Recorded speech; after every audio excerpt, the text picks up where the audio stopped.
Bonjour et bienvenue pour cette nouvelle webconférence de la communauté Casup et Caportal. Nous nous retrouvons aujourd'hui pour échanger autour du thème des procédures dématérialisées et des inscriptions. Et nous allons vous présenter les produits Cosmos et plus particulièrement donc l'intégration dans Casup. Pour animer cette présentation, aujourd'hui nous serons trois. Alice Arc, responsable des produits Caportal et Casup, Frédéric Bidet, expert produit chez Cosmos, et moi-même, Camille Lebugle, en charge donc de l'animation de la communauté open source des produits Caportal et Casup. La présentation d'aujourd'hui va durer environ 1 heure, avec 50 minutes de présentation, suivront par la suite 10 minutes pour échanger avec vous et répondre à vos différentes questions. Comme d'habitude, cette webconférence est enregistrée et sera rediffusée donc sur le site casup.org. Je vous transmettrai de toute manière à la suite de la présentation tous les éléments afin de retrouver donc les documents que l'on vous présente et retrouver donc cet enregistrement. Avant de commencer, donc, nous allons pouvoir échanger avec vous avec l'outil que nous utilisons. Sur la droite de votre écran, vous allez trouver un onglet qui va vous permettre de poser des questions via chat. Nous répondrons donc tout au long de la séance. N'hésitez surtout pas à utiliser donc cet outil afin d'échanger avec nous et donc de nous poser vos différentes questions. Nous ferons un petit bilan en fin de séance des différentes questions qui ont été posées afin d'échanger avec tout le monde et de communiquer les réponses. Cette conférence donc s'inscrit dans le cadre de la communauté open source des produits Casup et Caportal. Je rappelle donc cette communauté a pour but d'essayer de fédérer les utilisateurs des différents produits donc Casup et Caportal afin d'amener de l'échange et de partager donc des expériences. Le but est aussi d'amener donc les différents utilisateurs à contribuer et à montrer que vous êtes acteurs dans l'évolution du produit afin que celui-ci corresponde le plus possible à vos besoins et donc à votre métier. Moi je suis là donc afin de dynamiser les échanges donc entre membres de la communauté. Le but est vraiment d'essayer donc de tisser du lien et d'échanger entre nous. Cette conférence donc s'inscrit dans ce cycle-là. Qui nous permet donc de nous retrouver à intervalles réguliers sur différents sujets, différentes thématiques. Aujourd'hui, nous nous retrouvons en effet sur une problématique qui est peut-être un peu plus technique parce que nous verrons en fin de séance du développement pour vous montrer comment intégrer justement l'extension inscription que je vais vous présenter. Mais nous allons aussi commencer d'abord par une partie un peu plus fonctionnelle pour vous montrer les différentes possibilités de ces extensions et des produits Cosmos. Nous essayons donc d'organiser donc ce cycle autour de différents thèmes avec des conférences qui sont de l'ordre plus fonctionnel, d'autres techniques comme celle-ci, ou des conférences qui sont liées à l'organisation donc de la communauté. Je tiens à vous rappeler que vous avez donc dans le cadre de la contribution aux produits Casup et Caportal une action que vous pouvez faire qui est la priorisation donc de la backlog du produit. En effet, nous avons mis en place donc avec notre plateforme d'assistance un tableau de bord qui va permettre de centraliser toutes les demandes qui ont été créées par la communauté. Donc j'espère que vous arrivez à lire parce que c'est un peu petit. Donc sur ce tableau de bord que je vous ai mis en lien dans la présentation, vous allez pouvoir retrouver toutes les demandes qui ont été saisies, demandes d'évolution donc et d'amélioration qui ont été saisies par vous, membres de la communauté. Nous venons piocher donc dans cette liste-là pour justement réaliser des développements et contribuer à l'amélioration du produit avec les propositions que vous nous soumettez. Ces demandes-là, nous les prenons donc par ordre de priorité et par ordre d'importance. C'est pour cela qu'il est important de voter afin de prioriser donc ces différentes demandes. Par exemple, dans les dernières versions que nous avons publiées, nous sommes aujourd'hui donc sur le début de la LTS. Donc nous commençons à intégrer donc des évolutions qui ont été demandées par vous, des évolutions de l'ordre ergonomique, où nous allons pouvoir retrouver un certain nombre de choses, donc de l'amélioration ergonomique, comme l'affichage en fait du titre pour gagner en lisibilité dans le back-office. Vous savez, aujourd'hui, les titres sont tronqués en fin de ligne. Voilà, on a apporté une évolution afin que ceci soit plus lisible et quand on a beaucoup de pages qui ont le même titre, ou en tout cas qui commencent par le même titre, on puisse quand même les discriminer. Donc voilà, donc nous avons réalisé un certain nombre d'améliorations liées à la recherche qui est mise en place, liées à la saisie des formulaires pour que ceci soit plus ergonomique et donc plus facilement compréhensible lors de la contribution. Donc voilà, donc ces demandes qui sont réalisées sont des demandes que nous venons piocher dans cette liste-là, qui est donc le tableau de bord des demandes de la communauté. Donc il est très important que vous priorisez en votant cette liste-là, voilà, afin de nous montrer quelles sont les demandes qui pour vous sont le plus importantes. Ceci est donc vraiment une action de la communauté sur l'amélioration, sur la contribution donc au produit. Cet aparté sur la communauté est donc fini, nous allons passer à la suite de la présentation. Nous allons échanger aujourd'hui autour des procédures et des inscriptions dématérialisées réalisées avec Casup. Nous allons aussi vous présenter le nouveau socle de dématérialisation réalisé par Cosmos, s'interfaçant avec nos différents produits, donc Casup et Caportal, et qui permet d'avoir des fonctionnalités un peu plus avancées sur la réalisation des workflows, donc des procédures dématérialisées.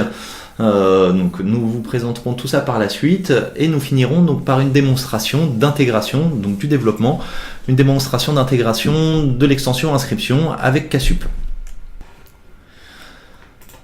Les workflows. Donc les flux de travaux permettent d'automatiser les différentes procédures que nous avons, donc ou les processus en interne, afin de gagner du temps dans notre organisation. Ça nous permet de mettre en place des règles et des traitements automatiques afin de réaliser plus facilement les tâches ou nos processus internes.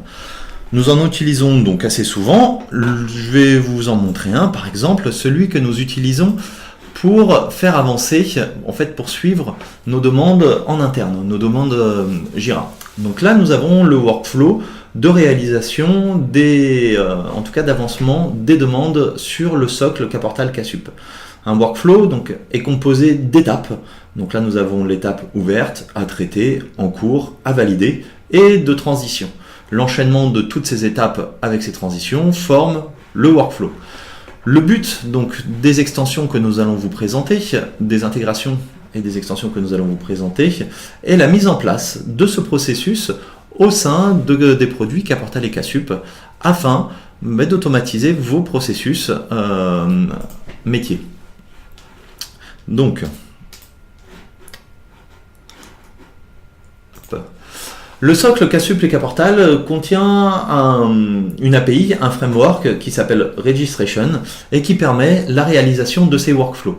Chaque étape, en fait, est définie sous forme d'action et chaque action va pouvoir porter des écrans spécifiques et du métier.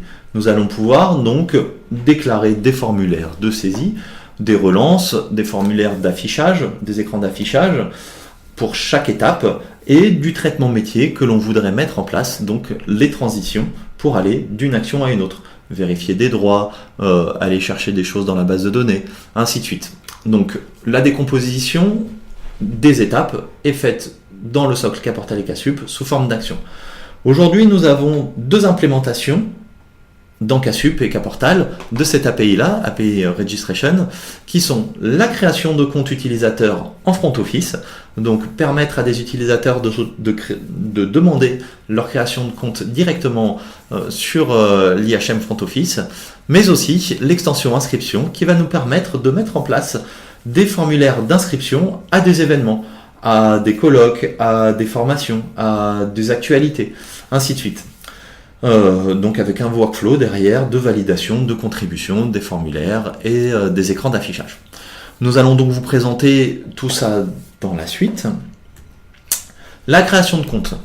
Donc cette fonctionnalité-là, qui est dans le socle Caportal et Casup nativement, permet d'automatiser les demandes de création de compte en front office. Nous pouvons prendre un exemple qui est sur le site du CHU de Nantes. Donc ce site est en cours de migration, mais ils utilisaient déjà par le passé cette API pour réaliser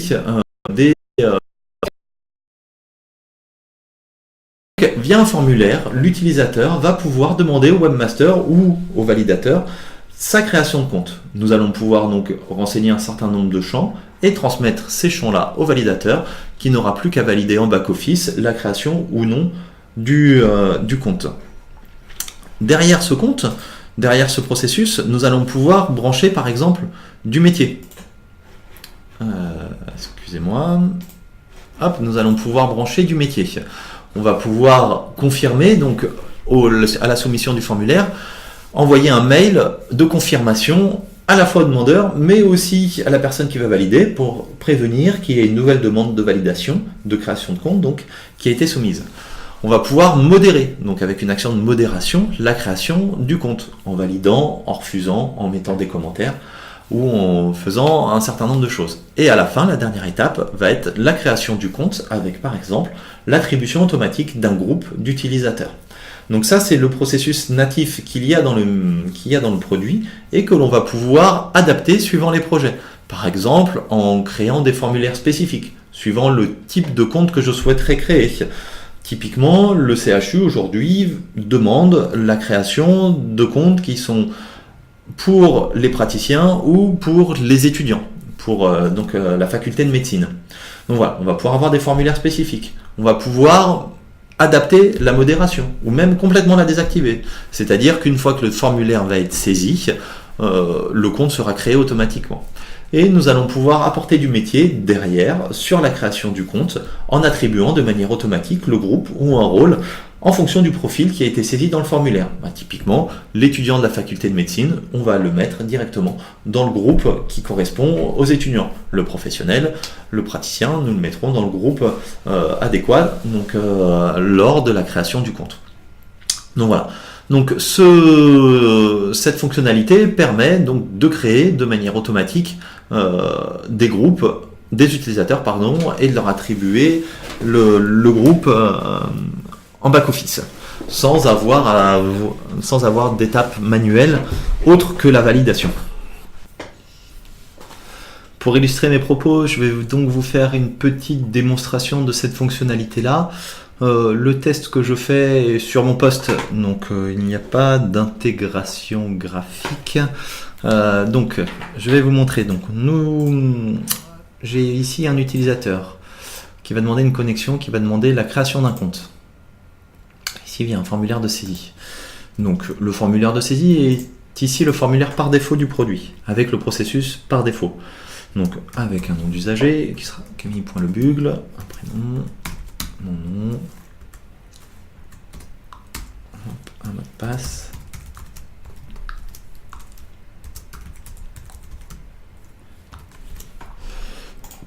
Et je vais donc demander la création de ce compte.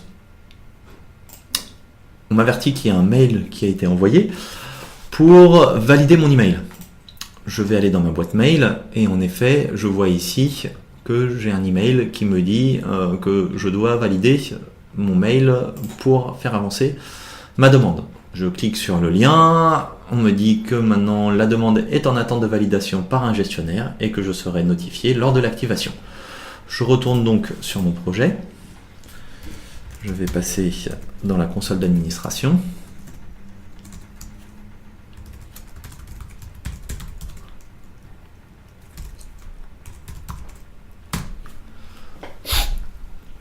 Et je vais aller voir dans le tableau de bord des créations de compte ce qu'il en est. J'ai en effet une demande de validation, de modération, donc de création de compte qui a été soumise à Trésor 04, donc c'est celle-là. Je regarde les détails, je peux avoir donc les détails de la demande. Donc si je fais un formulaire spécifique, je peux aussi ici rajouter des informations, savoir par exemple quel est le groupe de l'utilisateur qui me demande un compte. Et moi, en tant que modérateur, je peux soit valider, soit refuser. Donc je vais valider la demande. La demande est désormais validée.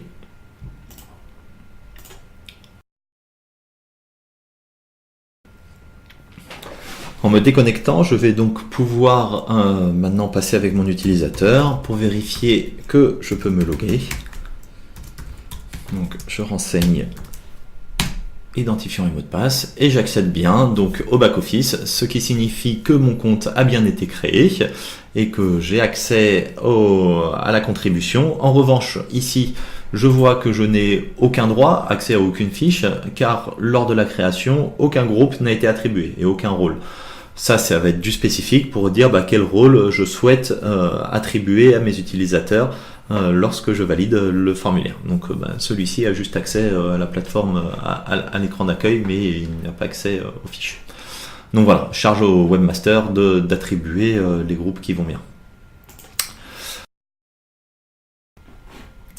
Et nous allons donc passer à la suite avec l'autre intégration de l'API Registration, qui est la mise en place de formulaires d'inscription à des événements.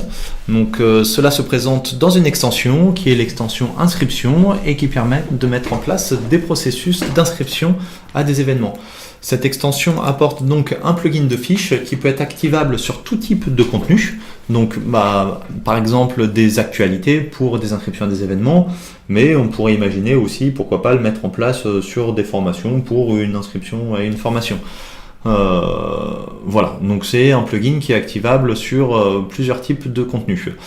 Le produit fournit un workflow par défaut, donc avec des écrans de saisie, un processus de validation et de modération par défaut, donc qui est utilisable nativement dans l'extension. Je vais vous faire une petite démonstration. Si on reprend donc le projet que j'avais tout à l'heure et que je me connecte sur la console d'administration, je vais aller sur une actualité sur laquelle j'ai activé ce plugin-là. Cette actualité, donc, je vais la regarder, et dans les plugins, hop, je vais avoir donc la gestion de l'extension inscription. Je vais pouvoir choisir le formulaire sur lequel je souhaite attacher à cette actualité. Donc là, mon template, c'est le template par défaut qui est le template standard. Mon inscription est ouverte. Je vais indiquer un certain nombre de places disponibles. Je pourrais mettre une période d'inscription. J'ai activé aussi l'authentification nécessaire, c'est-à-dire que ce formulaire ne sera pas accessible en mode anonyme, donc aux personnes non connectées. J'ai activé la modération par le gestionnaire, c'est-à-dire que une fois que la personne sera inscrite, il faudra validation par le gestionnaire de cette inscription. On pourrait très bien désactiver donc la modération, c'est-à-dire que dès que le formulaire est soumis, la personne est automatiquement inscrite à l'événement, sous réserve bien sûr qu'il y ait encore des places disponibles pour l'événement en question. Et en dessous, j'ai un formulaire de contact donc qui sera envoyé à la personne inscrite, donc que je vais pouvoir personnaliser. Donc ça, c'est la partie back-office. Je vais avoir en front-office, si je regarde en front-office ma fiche, je vais avoir donc ma fiche actualité avec un bouton inscription. Et je vais avoir aussi des informations qui peuvent remonter, comme par exemple le nombre de places. J'avais saisi 25 places, mais là il en reste plus de 24. C'est-à-dire qu'il y a une personne qui s'est déjà inscrite à cet événement-là. Donc en cliquant sur le bouton, j'accède au formulaire de saisie ou en le remplissant, je vais pouvoir donc soumettre ma demande. En revenant en back-office, je vais pouvoir avoir accès aux différentes inscriptions. Donc ici, je vais retrouver le nom de ma fiche actualité, donc le nom de la fiche sur laquelle est lié le formulaire d'inscription, le nombre de places disponibles, le nombre d'inscrits, donc en effet, il y avait un inscrit, et je vais pouvoir avoir accès aux différents inscrits, à avoir la liste. Donc je vais pouvoir regarder la liste. Cette liste-là, je vais pouvoir la consulter, l'exporter sous format CSV pour pouvoir la traiter dans un autre logiciel, mais aussi avoir les détails de l'inscription. Je vais retrouver ici les données qui ont été saisies par l'utilisateur qui a voulu s'inscrire donc à l'événement en question.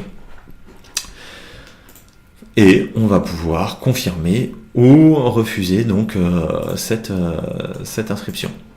Voilà, hop, donc en confirmant, la personne est inscrite à l'événement en question. Et il y a bien sûr, comme tout à l'heure pour la création de compte, des échanges de mails à la fois pour le demandeur et aussi pour le valideur pour l'avertir de la soumission d'un formulaire d'inscription donc à l'événement en question. Donc voilà. En revenant à la présentation. Donc là, ce que je viens de vous présenter, à la fois l'API Registration et les deux implémentations création de compte et inscription, sont l'intégration donc des workflows dans Casup et Kportal. Je vais passer la main à Frédéric qui va vous présenter donc la suite qui est le nouveau socle de dématérialisation que Cosmos a mis en place pour aller plus loin justement dans la mise en place et dans la réalisation de ces workflows de dématérialisation de processus. Voilà, je passe la main à Frédéric.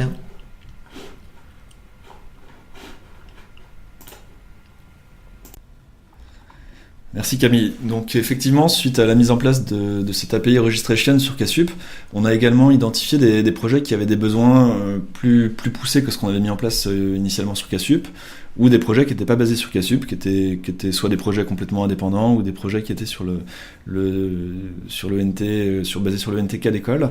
Et donc on a eu besoin de mettre en place un nouveau socle de gestion de workflow et de dématérialisation de processus. Donc c'est cette solution que je vais vous présenter maintenant. Alors, cette solution, qu'on appelle pour l'instant KBPM, je vais vous présenter pourquoi elle a été mise en place et dans quelle approche on l'a mise en place. Je vous décrirai comment elle fonctionne et qu'est-ce qu'elle propose comme outil et comme solution pour vos projets, et puis les premiers projets qu'on a réalisés sur ce nouveau socle. Donc pourquoi une nouvelle solution de gestion de workflow ? C'est pour répondre principalement à des problématiques de dématérialisation de processus, donc au sens large, mais principalement des processus métiers sur les projets qu'on adresse généralement, donc dans le domaine de l'éducation et de la formation, qui sont le cœur de métier de Cosmos.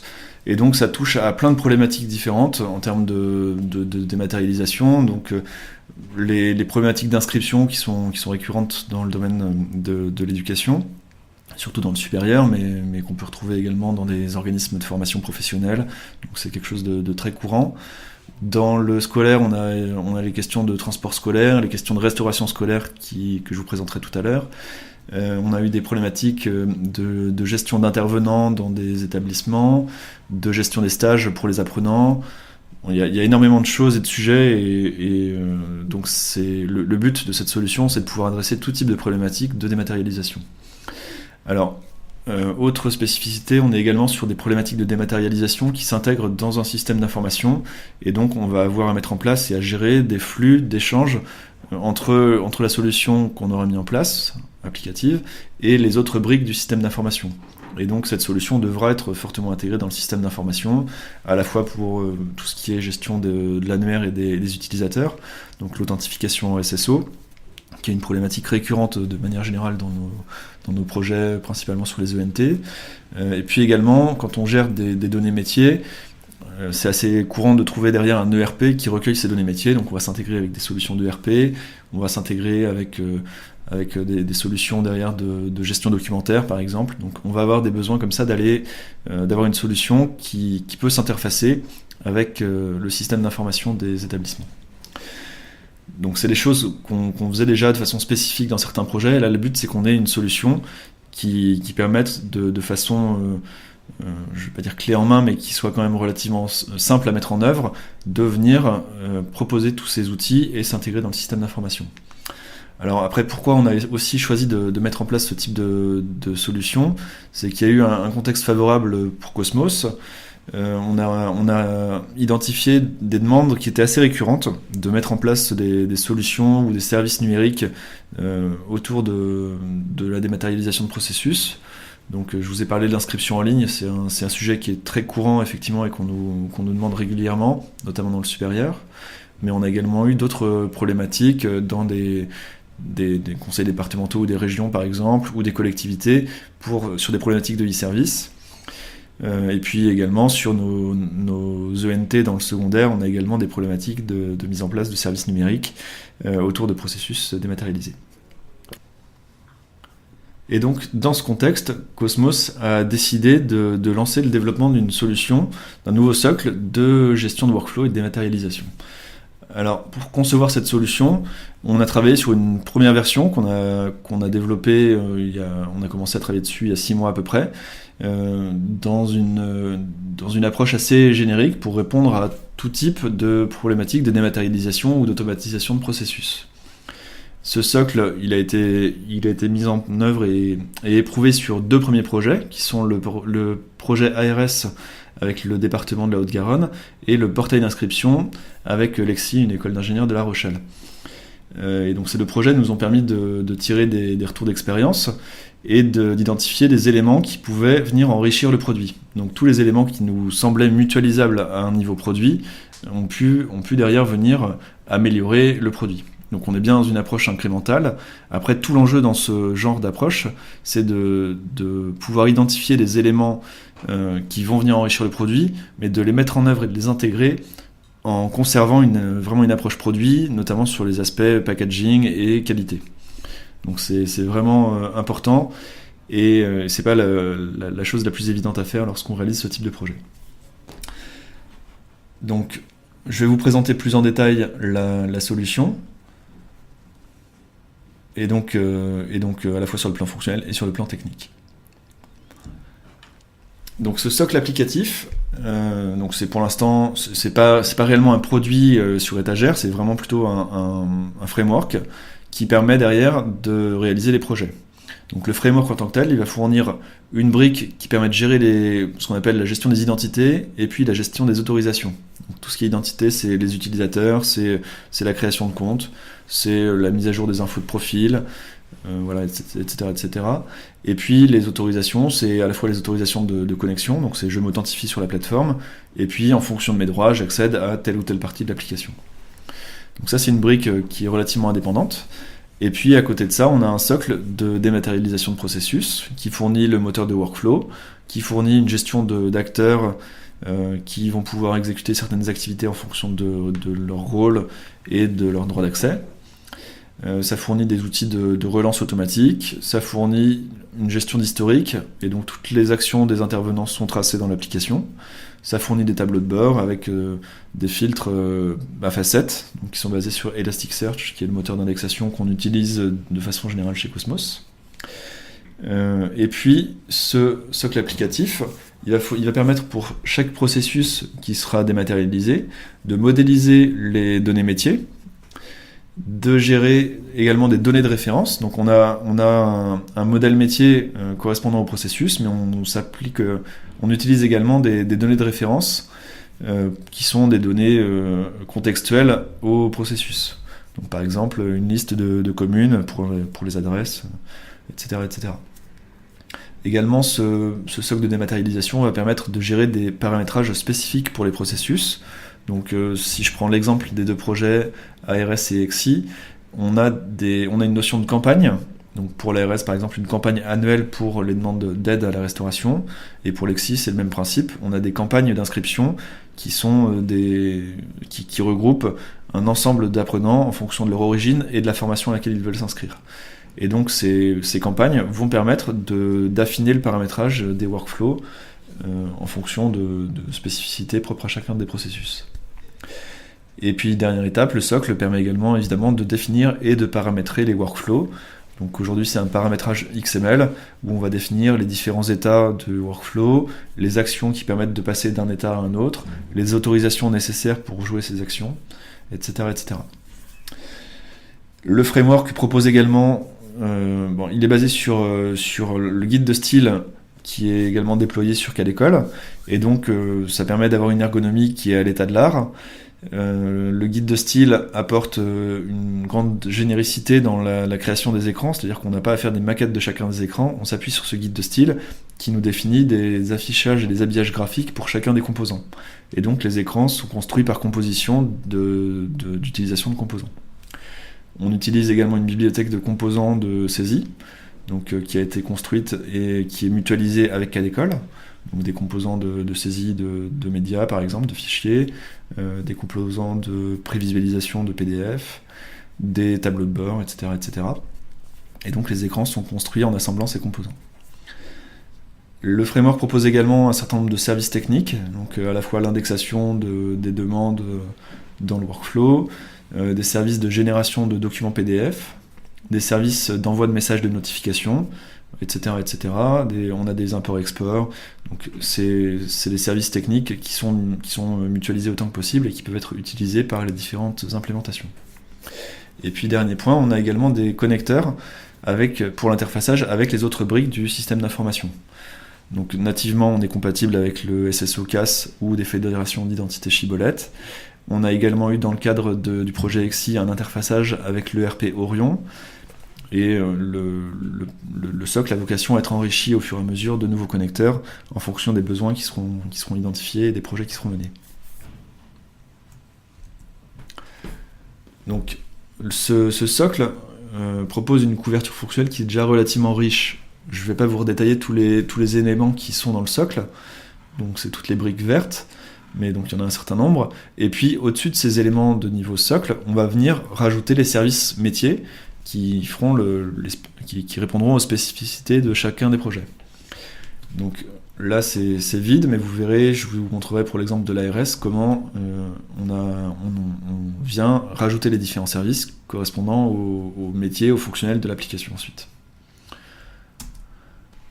Et donc l'architecture elle est modulaire. Vous allez retrouver les briques dont je vous ai parlé jusqu'ici. Donc tout est basé sur un socle technique qui est commun à l'ensemble des briques, qui fournit les services de base du framework, que ce soit des services purement techniques ou des services en bleu qui sont des services d'interopérabilité. Et donc on va retrouver les deux briques, à la fois la brique Identity and Access Management pour tout ce qui est gestion des utilisateurs, gestion des droits, etc. Et puis la brique Business Process Management qui correspond au processus métier avec le moteur de workflow, avec la gestion du référentiel de données, les outils tableau de bord et autres outils de pilotage. Et donc ces trois briques vont constituer le cœur du socle applicatif de la solution. Sur ce socle applicatif, on va venir réaliser les développements projets et puis les paramétrages pour mettre en œuvre toutes les spécificités des processus à dématérialiser. Donc on va retrouver l'ensemble de ces développements projets à ce niveau-là. Et puis on va également avoir la possibilité de mettre en place les connecteurs et les interfaçages avec le système d'information. Et donc on a différents types de connecteurs existants et ça peut venir se compléter également. Dans le cadre du projet EXI par exemple, on a interfacé KBPM avec un KSUP et donc le portail d'inscription est vis-à-vis en fait en parallèle d'un KSUP qui est le portail général de l'école qui fournit toute la partie présentation de l'offre de formation, les informations générales sur les admissions, sur le dispositif d'inscription, etc. C'est vraiment le portail de l'école qui est basé sur un KSUP. Sur le plan technique, je vais aller très rapidement, mais on est à l'état de l'art, on est vraiment parti d'un socle neuf, et donc on l'a basé sur Spring Boot, qui est un framework de référence dans le monde Java, qu'on a utilisé pour réaliser l'intégralité des développements. Et on utilise également le moteur d'indexation Elasticsearch, qui est également une référence dans son domaine. Donc voilà pour la partie back-office. Et puis côté front, on est plus sur les standards du web d'aujourd'hui, donc du HTML5, du Vanilla.js. Et puis on a capitalisé sur un guide de style Cosmos et puis des composants qu'on utilise pour construire les écrans. Donc on utilise également ces éléments.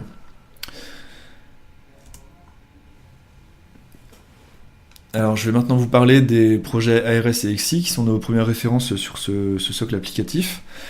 Donc c'est deux projets qu'on a menés quasiment en parallèle. L'ARS a démarré un peu avant et puis l'EXI un petit peu après, et qui ont permis de valider les développements qui avaient été réalisés sur le socle. Donc l'ARS, c'est un projet qui a été mené avec le département de la Haute-Garonne qui propose un dispositif d'aide à la restauration pour ses collégiens. Donc c'est un dispositif qui permet aux familles des enfants de venir déposer des demandes de subvention. Donc ça représente 23 000 dossiers par an pour 60 000 élèves. Donc c'est un tiers globalement de la population des collèges. Le département instruit les demandes déposées par les familles et puis accorde ou non l'aide en fonction des conditions de ressources de la famille. Et puis derrière, il y a une deuxième partie sur sur ce dispositif, qui est l'échange des informations avec les établissements. Donc le département fournit une liste de bénéficiaires aux établissements, et puis les établissements, en retour, viennent en fin de trimestre fournir au département les montants et le nombre de repas qui ont été consommés pour chacun des élèves. Donc ça permet au département de prendre en charge le montant des repas pour les élèves concernés et de verser les montants correspondants directement aux établissements. Et puis ils ont également des besoins de pilotage, donc avec des tableaux de bord et puis des statistiques sur le dispositif. Donc ça c'est le mode de fonctionnement de ce service, et les objectifs plutôt du projet, c'était de pouvoir dématérialiser complètement le dispositif de gestion de ces aides pour les familles. Donc le parti pris, ça a été de capitaliser sur le NTI Collège, qui est en place dans ce département, et de pouvoir utiliser à la fois le SSO, parce qu'on a déjà tous les comptes existants dans le NT, et également de pouvoir récupérer un certain nombre de données des familles qui sont déjà disponibles dans les bases élèves au niveau de l'ENT. Donc l'objectif, c'était d'éviter une double saisie et de faire gagner du temps aux familles. Ensuite, on a dématérialisé le processus de dépôt et puis le processus d'instruction des demandes, donc, pour faire gagner du temps aux familles. Jusqu'ici, la saisie des demandes, c'était des formulaires papier qui étaient remplis, transmis aux établissements, qui faisaient le relais ensuite vers le département, et les personnels du département ressaisissaient manuellement l'ensemble des demandes. Donc c'était relativement lourd, et la dématérialisation a permis, je vous le montrerai après, de vraiment gagner du temps sur le process de dépôt des demandes et sur l'instruction également. Ça a également permis de limiter le risque d'erreur et de réduire les délais d'instruction. Et puis il y avait également la facette échange avec les établissements, où la mise en place de la dématérialisation a vraiment aussi fluidifié les échanges entre établissements et départements. Donc le schéma global du dispositif, c'est les familles qui accèdent au dispositif ARS pour déposer leurs demandes, soit en direct pour les familles qui sont dans des collèges qui ne bénéficient pas de l'ENT, ou soit via l'ENT directement. Les instructeurs prennent les demandes et les instruisent. Une fois que la période d'instruction est terminée, les établissements vont pouvoir récupérer les flux de bénéficiaires, et puis remonter les listes d'élèves en fin de trimestre avec le nombre de repas et les montants correspondants. Et puis enfin, il y a des exports statistiques vers un infocentre au sein du SI du département. Le périmètre de la solution, on retrouve le schéma que je vous avais présenté précédemment, avec les différents services métiers qui sont renseignés. Et donc on retrouve pour les familles le dépôt des demandes, le suivi, la possibilité de changer de situation en cas de déménagement par exemple, ou de changement de situation professionnelle, l'instruction pour les personnels, le traitement de demandes et la communication des décisions, etc. etc. Et donc vous voyez, c'est un projet qui est encore en cours. Il y a un lot 2 qui couvre tous les besoins de flux d'échange, notamment avec les établissements. Le workflow, je ne vais pas vous le détailler, mais vous voyez qu'il y a un certain nombre de transitions et que le workflow représente quand même une certaine complexité. Donc le framework est complètement dynamique et permet de mettre en œuvre tout type de workflow. Donc c'est du paramétrage XML, vous définissez les différents états, vous définissez les transitions et les droits qui sont nécessaires pour exécuter une transition. Et puis le framework se charge du reste. Le moteur de workflow vous permet de gérer tout ça. Donc pour illustrer les workflows, je vais maintenant vous faire une démonstration rapide de l'application ARS sur le dépôt de la demande par la famille, l'instruction par le département et puis comment on communique la décision.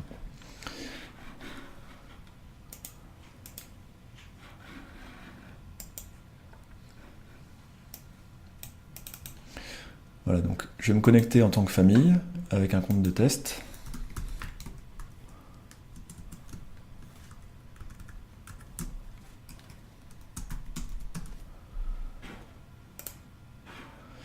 Donc la famille connectée va pouvoir déposer une première demande. Donc là, c'est le cas où on peut récupérer les informations à partir de l'ENT directement, ce qui évite à la famille de saisir et de renseigner toutes ces informations. Ensuite, le dépôt de demande se fait de façon assez rapide. On a 5 étapes. On valide les informations qui ont été récupérées de l'ENT ou renseignées lors de précédentes demandes. On sélectionne l'établissement pour lequel on fait la demande. On sélectionne ou on ajoute l'enfant concerné par la demande. On renseigne les données de la demande. Donc là, on a différents cas métiers. Je ne vais pas les détailler, ce n'est pas l'objet de cette présentation. On sélectionne les justificatifs pour cette demande.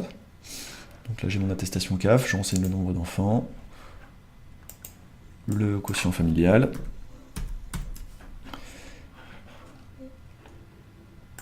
Étape suivante, étape de confirmation. Donc je valide les informations, je peux demander un exemplaire papier. Ce que je ne fais pas, on dématérialise.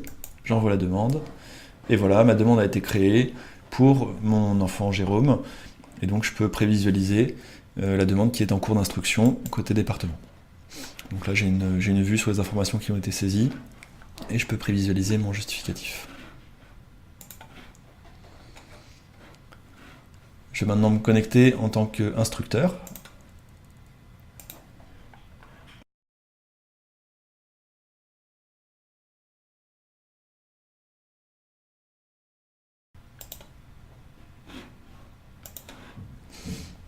Donc là, l'instructeur, il arrive sur un écran, tableau de bord sur lequel il retrouve des modes d'accès à ces différentes demandes. Donc là, c'est les dernières demandes à traiter. Là, j'ai des vues sur les facettes, donc ça me permet de sélectionner via des filtres certaines demandes. Et puis là, j'ai une vue plus statistique sur les demandes déjà traitées. Donc, je vais aller directement sur les demandes à traiter. Donc là, j'arrive sur une vue liste des demandes détaillées avec les facettes qui sont disponibles sur la gauche, qui sont dynamiques. Et donc, je vais pouvoir retrouver ma demande, ici, la dernière demande qui est à traiter.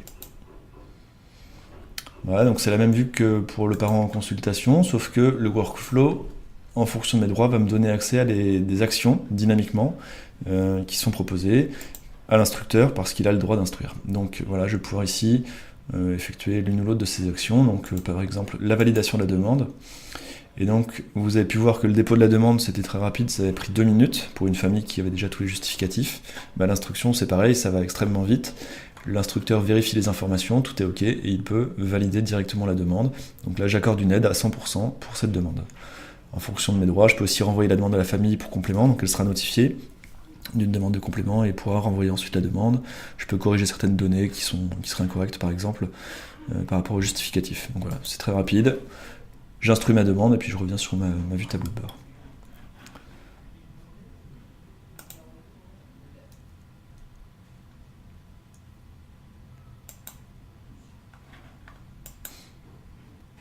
Voilà, donc la demande a été instruite par un instructeur du département, et puis je vais maintenant vous montrer la dernière étape du workflow ARS, qui est géré par le responsable du service ARS, donc je me connecte en tant qu'administrateur responsable. On retrouve globalement le même écran, et donc le responsable ARS, lui, il a la possibilité de venir traiter les demandes qui sont en état avisé, donc c'est le dernier état. Je retrouve ce même écran d'instruction identique, et je vais avoir la possibilité de valider la demande et communiquer la décision à la famille. Et donc là, ce que je voulais vous montrer, c'est que lorsque j'effectue cette action de validation, la demande va être traitée et je vais retrouver la génération d'un justificatif. Donc c'est un document PDF qui est généré automatiquement par le système et que je vais pouvoir prévisualiser ici. Donc voilà, ça c'est un document PDF que je peux prévisualiser et qui a été généré par la plateforme, par le socle applicatif, qui permet de renseigner un certain nombre d'informations dynamiquement en mode publi-postage à partir des données de la demande et d'un modèle d'un template PDF. Donc voilà. Dernier point que je ne vous ai pas montré, on a également un historique qui se remplit dynamiquement en fonction des actions qui sont effectuées dans le workflow, et donc on a toute la traçabilité nécessaire à ce niveau-là. Voilà pour cette démonstration ARS. La famille a évidemment la possibilité de consulter les documents, et donc c'est vraiment très, très rapide à la fois de saisir et déposer sa demande, et puis également d'instruire et de traiter les demandes des familles. J'arrête là pour cette démonstration. Et donc ce qu'il faut retenir de ce projet ARS, c'est qu'avec le nouveau socle de workflow, cette nouvelle solution, on a pu mettre en place une application pour le département de la Haute-Garonne qui a permis de résoudre pas mal de problématiques. Alors, dans un premier temps, c'était le dépôt des demandes par les familles qui était fait dans un format papier, et donc la dématérialisation a permis, du fait de l'ergonomie relativement simple, d'avoir une prise en main très rapide par les familles. Donc aujourd'hui, une famille dans un cas standard dépose sa demande en moins de 5 minutes. Ensuite, sur le plan de l'instruction, déjà on a évité aux instructeurs du département de saisir manuellement les 23 000 formulaires papier qu'ils recevaient auparavant, et puis l'outil facilite également fortement l'instruction. Déjà, les actions sont plus claires et c'est vraiment le workflow qui définit les actions que les instructeurs peuvent réaliser. Et puis ensuite, l'ergonomie facilite aussi l'instruction parce qu'on a la possibilité de prévisualiser directement les justificatifs à côté de la demande, ce qui fait qu'en un coup d'œil, on voit si la demande est conforme ou pas et donc on peut la traiter. Et donc on a vu dès la première semaine 1000 demandes qui ont été saisies et instruites. On est aujourd'hui à plus de 2500. Donc voilà, dernier point, c'est également les échanges avec les établissements du fait de la dématérialisation qui vont aussi être fortement facilités et fluidifiés.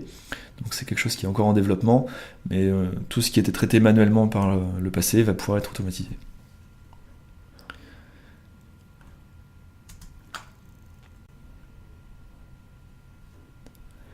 Donc pour finir, je vais vous parler du projet Lexi. Donc Lexi, c'est un projet qui a été mené en parallèle de l'ARS, qui est intéressant à 2 titres. Déjà, c'est un projet qui fait intervenir également Casup, parce qu'on va mettre en place un ENT qui sera basé sur Casup, et en parallèle, on aura le portail d'inscription de Lexi qui est basé sur la solution KBPM. Donc les 2 solutions vont cohabiter. Donc c'est le premier projet qu'on mène où ces 2 briques vont être l'une à côté de l'autre et vont communiquer.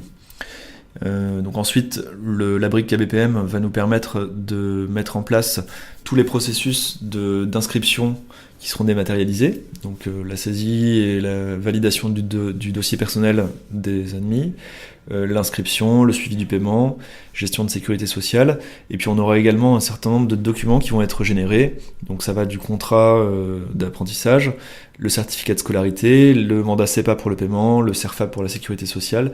Tous ces documents sont automatiquement générés en fonction des informations renseignées par les personnes qui s'inscrivent.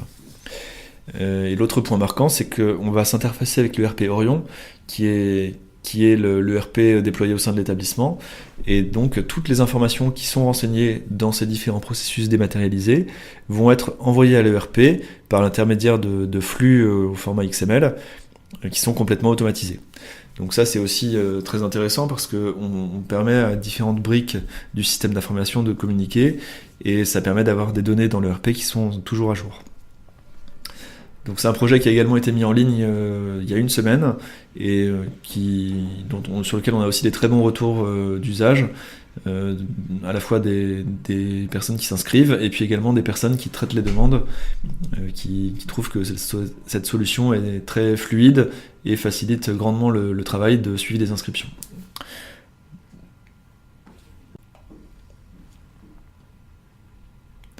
Voilà, je vais simplement illustrer ce projet avec 2 écrans. Donc là, on est sur l'écran d'accueil pour une personne qui s'inscrit, donc qui va pouvoir voir les différentes étapes de son inscription et qui va pouvoir, donc là, c'est une personne qui a déjà renseigné un certain nombre d'informations, donc à la fois ses données personnelles et puis son dossier d'inscription, son dossier de sécurité sociale. Et une fois que la demande d'inscription a été saisie, il va pouvoir venir consulter ou télécharger les différents documents générés. Et puis le deuxième écran, c'est dans le détail de l'inscription. On retrouve nos différentes étapes de saisie du dossier personnel, inscription administrative à l'école, confirmation, et puis ensuite la sécurité sociale, et toujours nos différents documents qui sont au cœur vraiment de ces processus dématérialisés, qui sont générés, qui sont téléchargeables par les personnes qui s'inscrivent.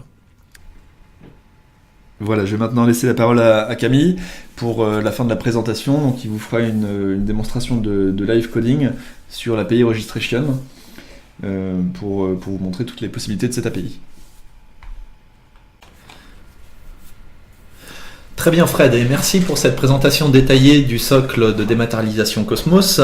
Donc nous vous avons présenté les 2 intégrations en fait dans les produits chez Cosmos, à la fois Kportal et Casup, avec une intégration qui est relativement simple, des fonctionnalités de workflow où on peut quand même mettre en place des actions pour pouvoir apporter du métier sur différentes étapes d'un workflow, et un produit, un socle qui est plus complet, KBPM, qui permet de faire des choses plus avancées. On l'a vu donc avec beaucoup d'étapes, des échanges entre différentes personnes, de la transmission de documents, de la transmission de données, de la génération de données, donc avec ce projet KBPM. Il nous reste peu de temps en fait pour faire la démonstration en temps réel d'intégration. Ce que je vous propose, c'est que je vais vous montrer donc sur mon poste le développement que je souhaitais vous présenter. Je vais vous montrer les sources en fait et donc les différentes étapes qu'il faut faire pour pouvoir customiser, mettre en place en tout cas l'extension inscription. Je tenais à vous signaler que l'intégration que je vais vous présenter, là, que je vais vous montrer rapidement, est présente sur notre repository de sources Bitbucket. Donc elle est en accès public sur l'URL que je vous avais ici. Nous allons placer en fait les différents exemples d'intégration, de développement que l'on vous montre lors de ces webconférences. Donc sur ce repository là, vous allez avoir pour chaque branche, donc à l'endroit branche, donc je vais dans les sources, et quand je regarde sur les branches, je vais avoir les différents exemples d'intégration. Là je vais vous montrer l'exemple d'intégration inscription. Donc vous avez en détail ici ce que réalise ce projet, avec comment utiliser le projet. Donc en récupérant le projet et en se mettant sur la branche extension inscription 6.2, vous allez avoir accès à toutes les sources que je vous présente aujourd'hui. Donc au projet de développement que je vais vous montrer. Nous avions réalisé une webconférence sur l'intégration de la page d'accueil. Je n'ai pas eu le temps encore de le faire, mais je vais le pousser par la suite sur ce repository-là, donc sur une autre branche. L'exemple d'intégration donc de la page d'accueil avec la réalisation d'une carte spécifique et d'un template spécifique. Donc voilà. Donc n'hésitez pas à récupérer le projet et à regarder comment c'est fait pour pouvoir tester chez vous en local. Alors, donc, mon projet. Hop. Donc, j'ai un projet ici qui part d'un produit KSUP, qui est en 6.2.39, sur lequel j'ai rajouté l'extension inscription, donc qui s'appelle Enrollment sur notre repository, dans une version 1.02.08. J'ai ajouté à cette extension, dans le fichier de contexte, je l'ai lié à la fiche actualité. Donc en déclarant les deux bins qui sont ici, j'ai rajouté donc cette fonctionnalité d'inscription à l'objet actualité. Donc en faisant ça, nativement, je peux avoir donc sur l'objet actualité le template par défaut, donc le template standard du produit qui propose donc la mise en place de formulaires où l'utilisateur va pouvoir saisir son nom, son prénom, son email et son adresse. Donc vous pouvez déjà avec ça mettre en place des formulaires d'inscription sur un objet. Ce que je voulais faire, c'était vous montrer comment intégrer en fait un nouveau formulaire sur lequel j'ai voulu rajouter deux champs qui sont l'organisme et le rôle de l'utilisateur qui veut s'inscrire, son profil. Voilà, donc c'était deux champs simples et je voulais vous montrer donc comment faire pour réaliser cette action-là. Donc pour pouvoir faire ça, j'ai dû créer un objet qui s'appelle inscription test bin sur lequel j'ai déclaré deux nouveaux champs qui s'appellent organisme et fonction. Voilà, c'était le terme que je cherchais. Sur cet objet-là, sur ce bin-là, j'ai rajouté dans le constructeur en fait les JSP, à la fois front office et back office d'affichage en fait de saisie du formulaire. Donc le formulaire back office, en fait, c'est le formulaire que l'on va retrouver sur la fiche actualité quand le contributeur va ajouter donc l'objet sur sa fiche. Et là, le formulaire front office, pour le coup, c'est l'objet sur lequel c'est le formulaire en fait de saisie de l'utilisateur quand il va souhaiter s'inscrire à l'actualité en question. Des getters et des setters ajoutés de façon classique sur cet objet-là. Il est important d'ajouter de plus ici les annotations liées à JSON car les données vont être serialisées en base de données au format JSON. Donc il faut ajouter sur les getters et les setters et sur la classe les informations que l'on retrouve ici. En retournant dans mon objet, ici, on va voir que je lui ajoute un modèle descriptor. Le modèle descriptor, en fait, ça va être le workflow en question. Ce que je vais lui attacher comme action et donc comme étape à cet objet-là, comment il va vivre.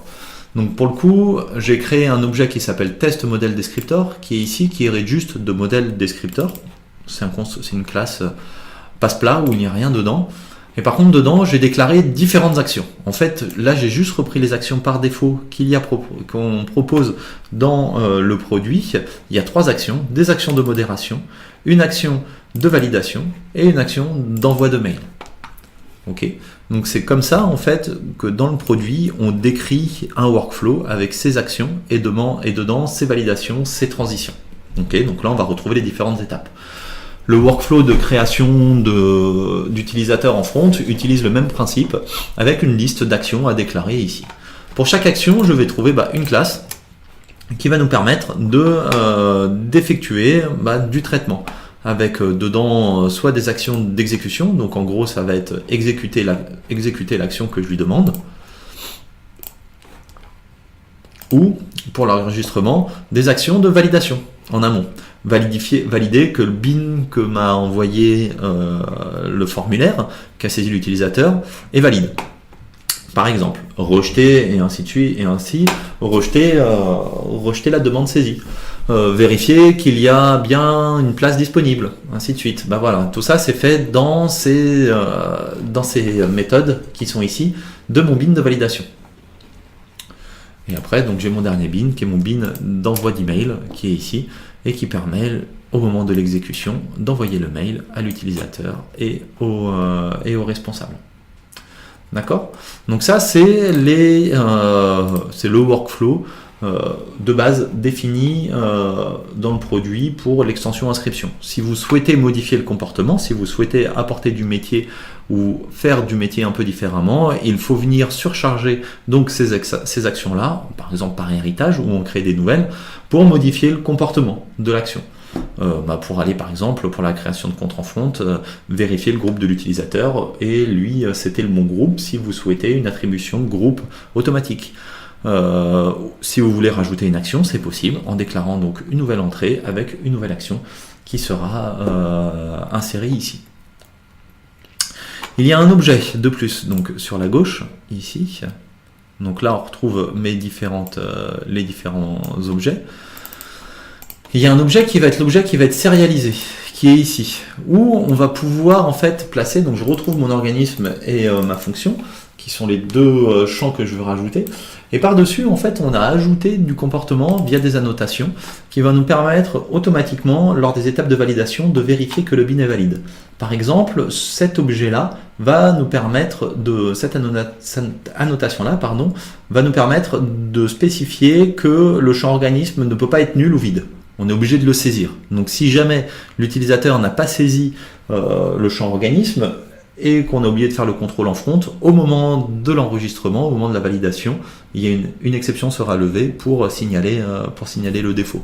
On peut regarder en fait ce qu'il y avait donc dans le parent. Dans le parent, on retrouve en fait les champs par défaut du produit avec le nom et le prénom et en plus l'email. Et on voit par exemple sur l'email que l'on a rajouté un champ @email, qui veut dire que le champ que je saisis doit respecter le formalisme de l'email.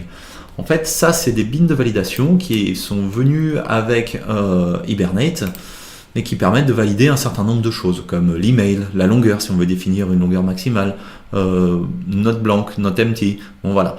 On peut déclarer un certain nombre de choses, une URL, pour vérifier que le champ saisi est bien une URL. En mettant ces annotations-là sur les champs, ça nous évite, en fait, nous, côté métier, de vérifier à chaque fois est-ce que l'email répond bien à la regex relative aux emails, et ainsi de suite. En fait, ça nous enlève de la complexité d'intégration. Et après, en fait, la seule validation que l'on a à faire, c'est au moment de l'étape de validation. Donc, quand je reviens dans mon modèle descriptor, ici, excusez-moi. Ça va être dans mon action, hop, de validation, hop. Quand je vais faire un validate précondition, ici, il va aller vérifier le bin que je lui ai envoyé, inscription test registration data, pour vérifier que le champ saisi est bien conforme aux annotations que j'ai spécifiées donc, sur les différents attributs. Donc voilà, donc ça c'est l'intégration par défaut. On va avoir donc ici un certain nombre de choses à déclarer et nous allons avoir aussi dans Specific Fragment ici on va pouvoir spécifier en fait le rendu des données quand on est dans le back-office et que l'on vient vérifier les personnes inscrites à l'événement. Vous savez, quand on clique sur détail, il y a une liste de champs qui s'affiche. Là, c'est l'inscription détail qui permet donc de surcharger ce comportement-là pour ajouter les champs que je souhaite afficher. Donc, si on regarde un petit peu ce qu'il y a dans mes JSP, en remontant dans mon projet, hop, JSP, je regarde dans mon back-office, BO détail. Là, je vais pouvoir afficher en fait mon organisme et la fonction. Donc là, c'est mon specific fragment qui permet d'afficher ici le champ saisi. Je vais avoir mon inscription formulaire BO. Alors, je vais vous montrer en fait. Déjà, ce sera peut-être plus simple.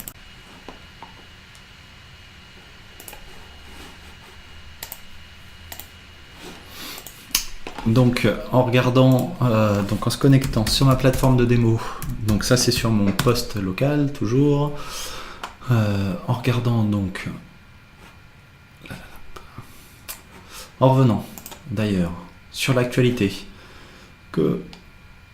donc sur une actualité, regardez, on va en créer une, donc l'extension inscription, on crée une actualité.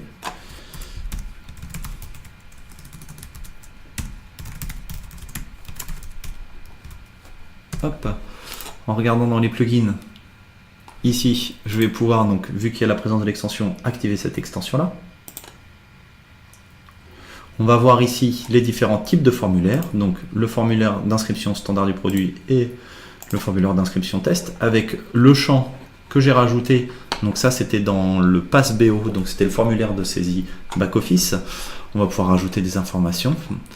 Donc ça, c'était le formulaire back-office. En regardant donc ici dans les inscriptions, on va avoir le récapitulatif donc des personnes inscrites. Si on regarde dans voir les inscrits, voir les détails, là nous avons donc l'écran que j'affiche ici et l'écran spécifique data, donc qui va nous permettre d'afficher, de rajouter donc les champs que je souhaite. Si on regarde donc après dans le formulaire, excusez-moi, hop. Si on regarde dans le formulaire front office, pour le coup, ici, je vais avoir donc mon formulaire qui me permet d'afficher les champs que j'ai dans mon bin. Donc en rajoutant ici la fonction et l'organisme. Il y a un petit formalisme ici à respecter, c'est que les champs donc, que j'alimente viennent donc du bin qu'on a vu tout à l'heure qui s'appelle inscription test registration data, où il y avait justement les annotations, vous savez, pour valider, vérifier les champs saisis. En Java, tout est écrit en camel case, donc avec des majuscules devant, ici. Sauf que ici, on passe en underscore case, où on va remplacer en fait les majuscules par des underscores pour pouvoir retrouver le champ. Bon, voilà. Donc là, on va voir notre formulaire de saisie back-office qui est ici avec les différents champs que j'ai. Donc là, par exemple, j'ai rajouté une combo pour choisir, par exemple, l'organisme de rattachement de la personne, et ici un champ libre pour ajouter sa fonction. Donc on peut voir, par exemple, et on va s'arrêter là.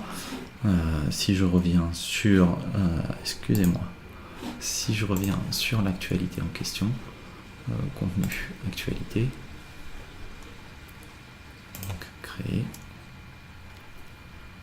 Donc, test,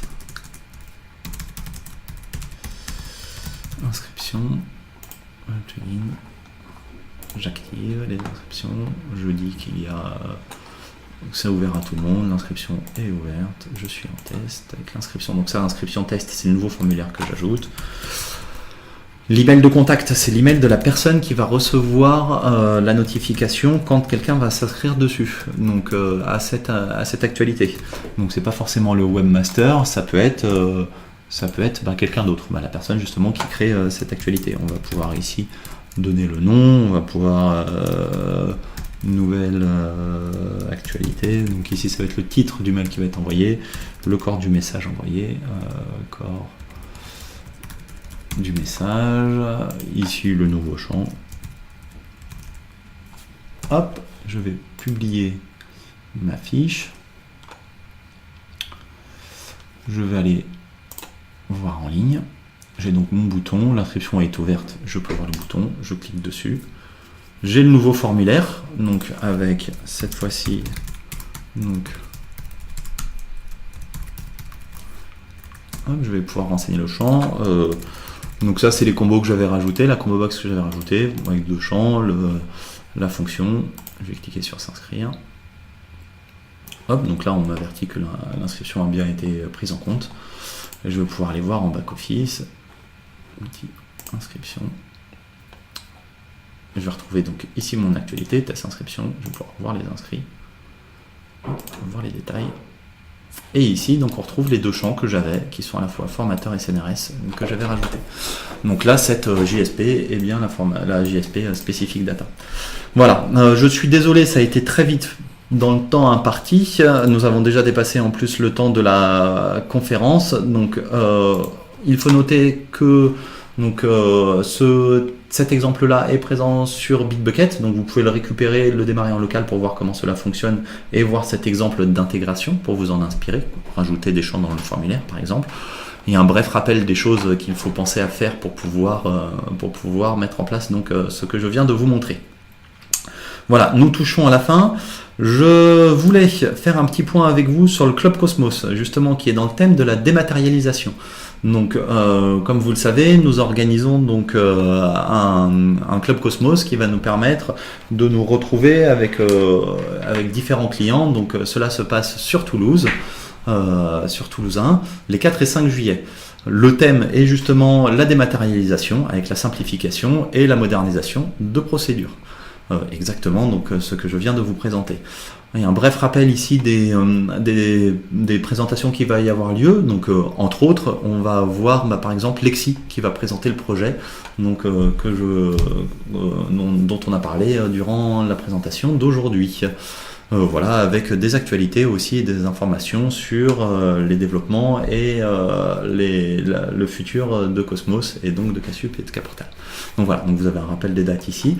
Il reste des places, vous avez donc le formulaire d'inscription, accès au formulaire d'inscription ici. Donc voilà, donc n'hésitez pas. Nous touchons donc à la fin de cette présentation.